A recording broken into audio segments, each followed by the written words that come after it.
আসসালামু আলাইকুম এভরিওয়ান। অভিমানী মন গল্পের 10 নম্বর পার্ট। আর আজকে আমার একটু ঠান্ডা লাগছে, তো ভয়েসটা একটু বাজে হতে পারে, তো সবাই একটু অ্যাডজাস্ট করে নিও। তো চলো বেশি কথা না কইয়া গল্প শুরু করা যাক। আমি বললাম, আরে ভাইয়া এভাবে দাঁড়িয়ে আছেন কেন, ভিতরে আসুন ভাইয়া। মাসুদ ভাইয়া আমার হাতে একটা মিষ্টির প্যাকেট ধরিয়ে দিল। আমি বললাম, ভাইয়া এগুলোর কি দরকার, আসুন ভিতরে। মাসুদ ভাইয়ার সাথে সাথে মিতু পেছন পেছন বাসার ভিতরে ঢুকলো। মাসুদ ভাইয়া বাসায় ঢুকেই এদিক ওদিক তাকাচ্ছে। আমি বললাম, ভাইয়া এদিনদের বাসায় কি দেখছেন? উনি হয়তো আমার কথাই কিছুটা অপমান বোধ করলো। আমি বললাম, আপু কোথায় তুই, এই দিকে আয় তাড়াতাড়ি, দেখ কে এসেছে। আপু বলল, ভাই একটু ব্যস্ত আছি, একটু পর আসছি। আপু রুম থেকে এই কথাটা বললেন। নিতু সহ মাসুদ ভাইয়াকে ডাইনিং রুমে আমরা বসতে দিলাম। আমি বললাম, আম্মু কোথায় তুমি, এই দিকে আসো। আম্মু এসে জানতে চাইলো কে ওনারা, বাবা চিনছে না তো। আম্মুর না চেনারই কথা, কেননা আম্মু তো জানেন না মাসুদ ভাই আপুর স্বামী কিনা। আমি বললাম, আরে আম্মু উনি তোমার মেয়ের জামাই, আমার দুলা ভাই। আম্মু বলল, ও তা বাবা কেমন আছো? মাসুদ ভাই বলল, মা ভালো আছি, আপনি কেমন আছেন? আম্মু বলল, হ্যাঁ বাবা ভালো আছি। উনি তোমার বোন বুঝি? মাসুদ ভাই বলল, মা ও আমার ছোট বোন মিতু। আম্মু বলল, আচ্ছা তোমরা বসো। আম্মু মিষ্টির প্যাকেটটি ভিতরে নিয়ে গেল। আমি বললাম, ওই আপু কি করছিস, বাইরে আয়, এসে দেখে তো যা কে এসেছে। আপু বলল, আচ্ছি রে ভাই, তোর ভাগ্নে কোলে টয়লেট করেছে, শাড়িটা পাল্টিয়ে আসি। একটু পর আব্বু আসলেন। আব্বুকে দেখেই মাসুদ ভাইয়া দাঁড়িয়ে সালাম দিলেন। আব্বুকে সালাম দেওয়া দেখে আমি কিছুটা অবাক হলাম, কেননা আব্বু আসলে উনি সালাম দেয়নি, আর না দেওয়ারই কথা, উনি আব্বুকে চিনতেন না। আব্বু বলল, তা কেমন আছো মাসুদ? মাসুদ ভাই বলল, ভালো আছি আব্বা, আপনি কেমন আছেন? আব্বু বলল, এই তো আল্লাহ রেখেছে ভালোই। তা উনি তোমার বোন? মাসুদ ভাই বলল, আব্বু ও আমার ছোট বোন মিতু। আব্বু বলল, ও। আব্বু মিতুকে বলল, লাবণ্যের মুখে একদিন শুনেছিলাম তোমার নাকি বিয়ে হয়েছে, তা তোমার বরকে নিয়ে আসলে না যে? আমি এবার জিব্বাতে কামড় দিয়ে বলছি, গুড আব্বু, একেবারে ঠিক জায়গায় বাজ দিছো। আব্বুর কথা শুনে মিতুর উঁচু মুখটা নিচু হয়ে গেল। আব্বু বলল, আরে লজ্জা পাওয়ার কি আছে, এরপর আবার আসলে তোমার বরকে নিয়ে আসবা কেমন? আম্মু নাস্তা নিয়ে আসলে মাসুদ ভাইয়া ও মিতুকে নাস্তা এগিয়ে দিয়ে আমি একটু আপুর রুমের দিকে এগিয়ে গেলাম। আমি বললাম, কিরে আপু কখন থেকে ডাকছি তোকে, চল বাইরে, তোর জন্য সারপ্রাইজ আছে আজকে। আপু বলল, ভাই তুই কি সারপ্রাইজ দিবি আমি তা সব জানি, জানালা দিয়ে আমি সব দেখেছি। আমি বললাম, কি বলছিস আপু, তুই দেখেও বাইরে আসছিস না যে? আপু বলল, না ভাই। আমি বললাম, কেন আপু, তুই কি মাসুদ ভাইয়ার আসাতে খুশি হস নাই? আপু কিছু না বলে চুপ করে দাঁড়িয়ে থাকলো। আপু বলল, তুই বাইরে যা ভাই, আমি একটু পর আসছি। আসলে মাসুদ ভাইয়া আসলে আপু যতটা খুশি হবে বলে আমি মনে করেছিলাম তা নয়। আপু চোখ মুখ আজ অন্য কথা বলছে। আমি আপুর রুম থেকে চলে আসলাম।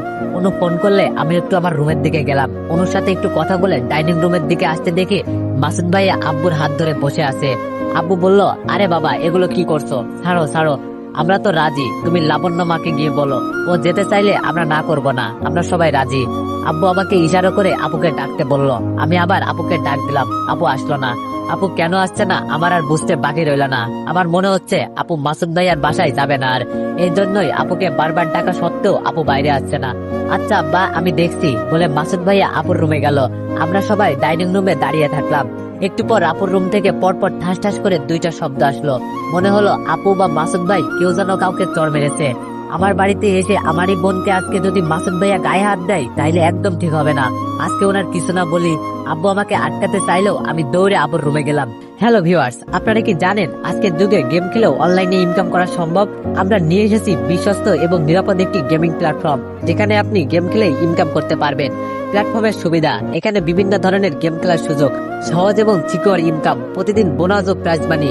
অনেকে এখান থেকে নিজেদের কেরিয়ার গড়ে তুলেছে। তাহলে আপনারা কেন সময় নষ্ট করবেন? আজই খেলা শুরু করুন এবং আপনাদের ভাগ্য বদলে ফেলুন। অ্যাকাউন্ট খোলার পদ্ধতি ও টাকা উত্তোলনের সম্পূর্ণ গাইডলাইন পেতে টেলিগ্রাম গ্রুপে জয়েন করুন। লিংক কমেন্ট এবং ডিসক্রিপশন বক্সে দেওয়া আছে। সময় এখনই, গেম খেলুন, ইনকাম করুন। গিয়ে দেখি যা ভেবেছি তার উল্টো। মাসুদ ভাইয়া গালে হাত দিয়ে দাঁড়িয়ে আছেন, তার মানে চটটা আপুই মেরেছে বুঝলাম। তাই আমি আর কিছু না বলে চুপ করে দাঁড়িয়ে রইলাম। আপু বলল, তুমি বেরিয়ে যাও এই বাড়ি থেকে, তোমার মুখ আমি দেখতে চাই না। মাসুদ ভাইয়া আপুকে কিছু না বলে আমার দিকে চাইলো। আমি বললাম, আপু এগুলো কি বলছিস, আর তুই ভাইয়াকে চড়। আপু বলল, ভাই তুই এখানে আশা করি কথা বলবি না, যার যা প্রাপ্য আমি তার সেটাই বুঝিয়ে দিয়েছি, ওনাকে বল এখনই চলে যেতে। আব্বু আম্মু আপুকে বোঝাতে চাইলেও আপু কারো কথা শুনলো না। আজকে আপুকে দেখে আমি কিছুটা ভয় পেয়ে গেলাম, কেননা ওর এমন রাগ আমি কোনোদিন দেখি নাই। সবার শেষে মিতু আসলো। মিতু বলল, ভাবি ভাইয়ার কোনো দোষ নেই, সব দোষ আমার ভাবি, তুমি আমাকে সাজা দিও, তুমি ভাইয়াকে সাজা দিও না, আমাকে দাও, আমার পাপের সাজা আমাকে দাও প্লিজ। আপু বলল, আবির আমি তোকে কি বলেছি, বললাম না ওনাদের চলে যেতে বল, নয়তো ওই দিনের মতো আমিও আজ বলতে বাধ্য হব যে না গেলে ঘাড় ধাক্কা মেরে বের করে দিব। এবার মাসুদ ভাইয়া ও মিতু আর অপেক্ষা না করে চোখের জল মুছতে মুছতে বাড়ি থেকে বের হয়ে গেলেন। আব্বু আম্মু ওদের পিছু পিছু গেল। আমি বললাম, আপু এটা তুই কি করলি? ওনাদের এভাবে অপমান না করলেও পারতি আপু। আপু বলল, কেন ভাই, ওই দিনের কথা কি তুই ভুলে গিয়েছিস? ওই দিন তোকে আমাকে কত অপমান করেছিল উনি, মনে নেই তোর? ওনার পা অব্দি ধরেছিলাম, আর বিনিময়ে কি পেয়েছিলাম ভাই? কপালে লাথি জুটেছিল। ভুলে গেছিস সব ভাই? তুই ভুলে গেলেও আমি ভুলি নাই রে ভাই। আমি বললাম, না আপু, আমিও কিছু ভুলি নাই, তবে ওনারা তো সব পাপে সাজা পেয়েছে, নীতিও তো কম কষ্ট পায়নি। তোর উচিত ছিল ওনাদের বাসায় না গেলেও ওনাকে ভালোভাবে বলা। এরপর কি উনি আর আমাদের বাসায় আসবেন? আমার তো মনে হয় না আপু উনি আর আমাদের বাসায় আসবেন। আপু বলল, আসবে না মানে? ও ঠিকই আসবে ভাই। ওর চোখের ভাষা এতদিন যা বলতো আজ তার উল্টো বলছে। ও ঠিকই আসবে, আবার তুই দেখে নিস। আমি বললাম, আচ্ছা আপু, তাই যেন হয়।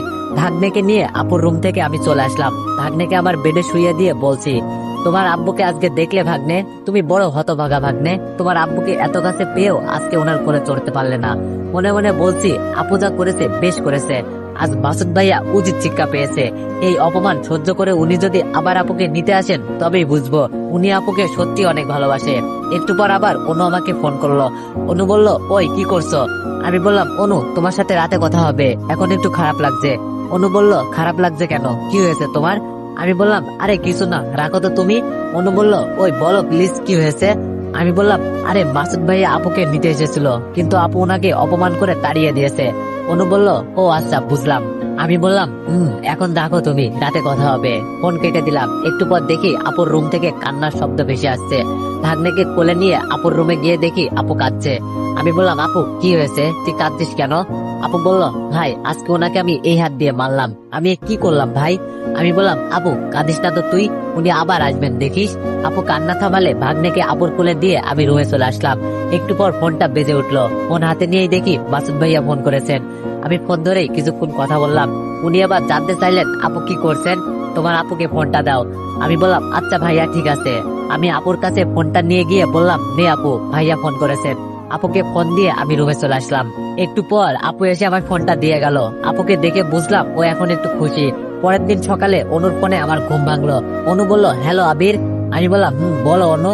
অনু বলল, আজকে কি তুমি ফ্রি আছো? আমি বললাম, কেন? অনু বলল, ফ্রি থাকলে চলো না, আজকে একটু দুইজনে একসাথে ঘুরতে যাই কোথাও। আমি বললাম, অফিস আছে, বিকাল টাইমে ফ্রি হব। অনু বলল, আচ্ছা তাহলে আমরা আজকে বিকালে ঘুরতে যাব। আমি বললাম, ঠিক আছে। বলে অনুর সাথে একটু কথা বলে ফোনটা রেখে দিলাম। ফ্রেশ হয়ে সকালে নাস্তা সেরে নিলাম। অফিসে যাওয়ার জন্য বের হতে আপু এসে বলল, ভাই চল, আমিও একটু বাইরে যাব, কিছু কেনাকাটা করতে, আমায় ড্রপ করে দিস। আমি বললাম, আচ্ছা আপু। আপুকে এক শপিং মলের সামনে নামিয়ে দিয়ে আমি অফিসে চলে গেলাম। একটু কাজে ব্যস্ত আছি, এমন সময় ফোনটা বেজে উঠলো। ফোন হাতে নেই দেখি রং নাম্বার, তাই ফোনটা কেটে দিলাম। পরপর 3বার ফোন কেটে দিলেও আবার ফোন আসলো, তাই এবার রিসিভ করলাম। হ্যালো, কে বলছেন? শালাবাবু, আমি তোমার দুলাভাই মাসুদ। আমি বললাম, ও আচ্ছা, কেমন আছেন দুলাভাই? নেটওয়ার্কের সমস্যার কারণে ফোনটা কেটে গেল। একটা বিষয় বুঝছি না আমি, মাসুদ ভাইয়া প্রতিনিয়ত নতুন নতুন নাম্বার দিয়ে কেন আমায় ফোন করছেন? এমন না তো বিষয়টা যে উনি এক নম্বর থেকে ফোন দিলে বারবার আমি তো রিসিভ করবো না। উনি আমার ফোন করলে আমি ফোনটা ধরলাম। একটু কথা বলতেই উনি বললেন, আবির তোমার আপুকে বলো না আমার সাথে একটু কথা বলতে, আমি ওর সাথে শপিং মলে আইছি, তোমার আপু আমাকে পাত্তাই দিচ্ছে না। আমি বললাম, ভাইয়া আপুকে যদি এখন আমি ফোন করে আপনার সাথে কথা বলতে বলি, তাহলে সেদিন আপনাকে যেভাবে চট দিয়েছিল আজ বাসায় ফিরলে আমাকেও দিবে। আপু এখন অনেক পরিবর্তন হয়েছে, আমি আপনাদের ভিতরে নাই দুলা ভাই। আচ্ছা শালাবাবু ঠিক আছে, বলে মাসুদ ভাইয়া ফোনটা রেখে দিল। যাক, তাহলে এবার মাসুদ ভাইয়া সব ভুল ভালোভাবেই ভেঙে গিয়েছে, নয়তো এভাবে চর অপমানিত হয়েও কি আবার আপুর পেছনে লাগে নাকি? দেখি আপুকে একটু ফোন করে আপু কি করছে। আমি বললাম, হ্যালো আপু। আপু বলল, ভাই বল। আমি বললাম, তুই এখন কোথায় আপু? আপু বলল, এই তো ভাই শপিং করছি, শপিং প্রায় শেষের দিকে। ভাই একটু লাইনে থাক, কি হয়েছে এখানে? আপু ফোন না কাটতে আমি সব শুনতে পাচ্ছি। ম্যাম, এই মানুষটি সে কখন থেকে আপনাকে ফলো করছে। এই মানুষটা মনে হয় চোট্টর হবে, তাই আমরা সিসিটিভি ক্যামেরাতে দেখে ওনাকে আটকিয়েছি। আপু বলল, আসলে আপনারা যা ভাবছেন উনি তা নন, উনি হলেন পুলিশ অফিসার, আমার রিলেটিভ। উনি বললেন, ও সরি স্যার, আমার ভুল হয়েছে, সরি ম্যাম। আচ্ছা ঠিক আছে, আপনারা এখন যান। মাসুদ ভাই বলল, ধন্যবাদ লাবণ্য। আমি আসলে, আপু বলল, দেখুন দয়া করে আপনি আমার পিছন দিবেন না, যে সম্পর্ক শেষ হয়ে গিয়েছে আমি একটা জোরে লাগাতে চাই না, আপনি আমার সামনে না আসলেই আমি খুশি হব। আপু বলল, ভাই বল। আমি আপুকে কিছু না বলে ফোনটা কেটে দিলাম, কেননা আপুকে আমি যা বলতে চেয়েছিলাম তা বলার এখন আর দরকার নেই। অফিসের কাজ শেষ করে বিকালে বাসায় ফিরলাম। বাসায় ফিরে এসে অনু ফোন করে বলল, কখন আসবে তুমি? আমি বললাম, এই তো ফ্রেশ হয়েছি, এখন একটু খাবার খেয়ে বের হবো। অনু বলল, খেও না, আমি তোমার জন্য কিছু রান্না করেছি। আমি বললাম, আচ্ছা অনু, আমি আসছি তাহলে। অনুর সাথে এক হোটেলে প্রবেশ করলাম, 2টি কফি অর্ডার করে 2জনে খেলাম। অনু এবার ওর রান্না করা খাবারগুলো বার করলো। ও আমাকে খাইয়ে দিতে চাইলে আমি না বললাম। এসব কি বলছো? আমি কি বাবু যে অনু তুমি আমাকে খাইয়ে দিবা? অনু বলল, তুমি না কিছু বোঝো না আবির। আমি বললাম, মানে আমি আবার কি বুঝবো না? এখানে কত মানুষ, তুমি কি দেখছো না অনু? তুমি আমাকে খাইয়ে দিলে সবাই কি ভাববে? অনু বলল, এখন ঝগড়া বাদ দিয়ে খেয়ে নাও তো আবির। আমি বললাম, ও আমি তোমার সাথে ঝগড়া করছি অনু? অনু বলল, না আমি ঝগড়া করছি বলে অনু খাবারগুলো হাত দিয়ে ফেলে দিয়ে উঠে চলে গেল। আমি ফেরাতে চাইলেও ও থামলো না। অনু হঠাৎ এমন রেগে গেল কেন বুঝলাম না। আর আমিও না একটা হাদারাম, ও আমার জন্য কষ্ট করে এত কিছু রান্না করে আনলো, আর আমি কিনা ওয়েটারকে ডাক দিয়ে বিল দিলাম। ওয়েটার বিল নিয়ে টেবিলের নিচে তাকালো। বুঝলাম এগুলো পরিষ্কারের জন্য ও অতিরিক্ত কিছু টাকা চাইছে। তাই ওয়েটারকে কিছু টাকা দিয়ে উঠে আসতে পিছন থেকে আবির বলে কেউ ডাক দিল। পিছনে ফিরে দেখি অপু বসে আছে। আমি এগিয়ে গিয়ে বললাম, বল অপু। অপু বলল, সবই তো দূর থেকে দেখলাম আবির, তা অনুর সাথে তোমার কি চক্কর চলছে নাকি? আমি বললাম, চলছে। হঠাৎ এই প্রশ্ন? অপু বলল, না এমনি, মিতুকে ছেড়ে অনুকে নিয়ে পড়লে তাই আর কি। আমি বললাম, শোনো অপু, মিতুকে ছেড়ে মানে? মিতুকে আমি ভালোবাসি নাকি যে ওকে ছাড়বো আমি? আর মিতু তোমার বিয়ে করা বউ, সো এমন সেকেন্ড হ্যান্ড আমার কেউ হতে পারে না, বুঝেছো? পরবর্তীতে কথাবার্তা একটু সাবধানে বলবা, ঠিক আছে? অপু বলল, আরে আবির তুমি রাগ করছো কেন? অপু আমি আর কিছু না বলে বাসায় চলে আসার জন্য বেরিয়ে আসতে দেখি অনু আমার জন্য দাঁড়িয়ে আছে। আমি অনুকে দেখেও না দেখার ভান করে পাশ দিয়ে চলে যেতে ও আমাকে পেছন থেকে এসে জড়িয়ে ধরলো।